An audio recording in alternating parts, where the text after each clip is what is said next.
नमस्कार मित्रांनो, आज आम्ही प्रधानमंत्री आवास योजनेअंतर्गत किवळे या ठिकाणी रावेत या ठिकाणी जी काही योजना पालिकेने राबवली होती त्याच्यामध्ये 6,95,000 रुपयामध्ये 280 स्क्वेअर फूटचं घर जवळपास बरोबर हे नागरिकांना मिळण्याची जी योजना होती।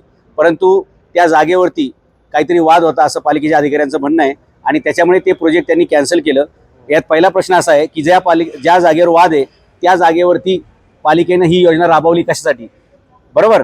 तर त्या ठिकाणी योजना राबवण्याचं फक्त गाजर दाखवलं आणि त्याच्यानंतर ते कॅन्सल केलं आणि या लोकांना तिथून प्रधानमंत्री आवास योजनेतून काढून EWS मध्ये टाकलं आणि जे 6,95,000चं घर भेटणार होतं ते त्यांना 13 लाख रुपयामध्ये त्यांना सांगितलं। 280 स्क्वेअर फूटचं 60 फूट कमी करून 225 स्क्वेअर फूट 328 स्क्वेअर फूटचं त्यांना प्रधानमंत्री आवास योजनेमध्ये 6,95,000 रुपयात घर मिळणार होतं ते 280 म्हणजे जवळपास किती 40-50 फूट 55 फूट त्यांची जमीन कमी करून त्यांना किंमत डबल केलेली आहे। हा यांच्यावरती सर्वसामान्य 800 लोकांवरती अन्याय होता। या संदर्भामध्ये आज आम्ही या सर्व लाभार्थींना घेऊन माननीय सुपर महापौर यांची भेट घेतली, त्यांच्या कानावर हा विषय टाकला। अधिकाऱ्यांचं अज्ञान प्रचंड उघडं पडलं की रेरा रजिस्टर केल्याशिवाय सुद्धा बिल्डिंग बांधता येत नाही, हे सुद्धा ज्या अधिकाऱ्यांना माहीत नसेल हे मोठं आश्चर्य आहे। ज्या जमिनीवर वाद आहे त्याच्यावर कसं काय योजना राबवू शकतात? बरं, आता ते वाद मिटलेला आहे, मग या लोकांना त्याच ठिकाणी त्याच किमतीत तुम्ही घरं देणार का, असा नवीन प्रश्न उपस्थित झालाय। असे अनेक गुंतागुंतीचे विषय होते। या संदर्भात हे सगळं शिष्टमंडळ घेऊन आपण सुपर महापौरांना भेटले। 2 दिवसानंतर शुक्रवारी याच विषयावरती माननीय आयुक्त आणि सुपर महापौर यांच्याबरोबर या नागरिकांची मीटिंग लावलेली आहे। त्यावेळी तुमचं 5-10 लोकांचं एक शिष्टमंडळ ज्यांना याचा चांगला अभ्यास आहे त्यांनी या आणि आपण हा प्रश्न कायद्याच्या चौकटीमध्ये लवकरात लवकर सोडून तुम्हाला तुमच्या हक्काचं घर मिळवून देण्यासाठी आपण बांधील आहोत। त्यासाठी सगळे प्रयत्न करू, जो लागेल तो लढा आपण या ठिकाणी देऊ। कायद्यानं लढू, उपोषणाचा मार्ग आहे, सनदशीर मार्गाने जे काय आपल्याला करता येईल। कारण सामान्य माणसाला 7 लाखात मिळणारं घर 13 लाखावर जाणं म्हणजे 5 लाख रुपयात एखाद्याच्या मुलाचं आयुष्यभराचं शिक्षण होतंय, एखाद्याच्या मुलीचं लग्न होतंय, बरोबर, एखाद्याचा पूर्ण संसार उभा राहू शकतो, एवढी ती मोठी रक्कम आहे। आणि म्हणून 6,95,000तच म्हणजे 7 लाखातच मोहननगरला तुम्हाला पर्याय जागेत मिळत होतं, ते अधिकाऱ्यांनी तुम्हाला मिळू दिलं नाही आणि किवळ्यामध्ये EWS टाकलं।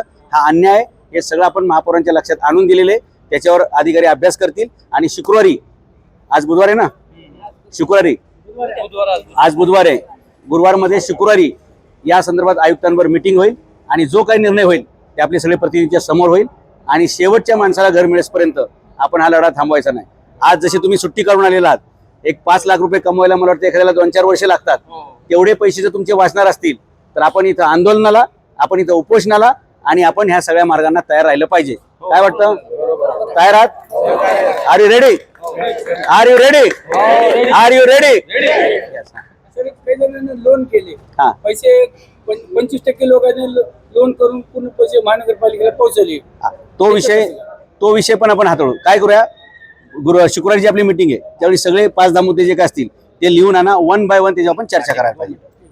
आपल्या गोरगरिबांसाठी लढणारे सनई छत्रपती शासन या सर्व नामदेवराव जाधव साहेब आपल्यासाठी एवढ्या आतिथ्याने प्रयत्न करतात, त्यासाठी आपण त्यांचं मनापासून आभार केले पाहिजे।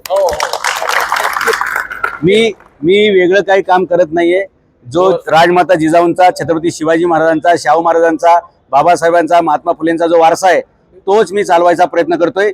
गरिबासाठी लढणं हेच आमच्या रक्तात आहे आणि हेच आमचं ब्रीदवाक्य आहे। रयतेचं शासन म्हणजे छत्रपती शासन ही आमची भूमिका कायम आहे। तुमचा पण तो विषय आपण घेऊया, ठीक आहे? आपण सगळे आलात, धन्यवाद। नाही, शिवाजी महाराजांचा विजय करा। शिवाजी महाराजांचा विजय असो। जय भवानी, जय शिवाजी।